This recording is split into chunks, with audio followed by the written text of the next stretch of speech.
Assalamualaikum dan salam sejahtera. Saya Nur Adranisa binti Muhammad Noh dari TV PSSSK Parit Mahang. Dan kini saya berada di booth pameran inovasi sempena Karnival Inovasi Pendidikan Madani PPD Kuala Selangor 2025. Bersama saya sekarang ialah Puan Siti Salwa, Guru Pemulihan dari SK Sultan Abdul Aziz. Assalamualaikum Puan. Waalaikumsalam warahmatullahi taala wabarakatuh.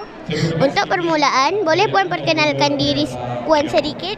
Okey, saya Cikgu Salwa dari Sekolah Sultan Abdul Aziz sebagai Guru Pemulihan khas.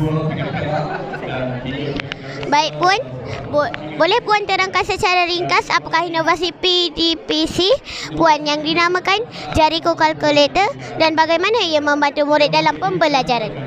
Okey, inovasi Jariku Kalkulator ni cikgu mengambil kira jari sebagai satu alat magic ya. Kalau kita tekan-tekan dapat jawapan. Jadi jari ni pun cikgu minta murid guna, tak perlu guna alat, kira guna jari terus dapat jawapan ya. Macam tu.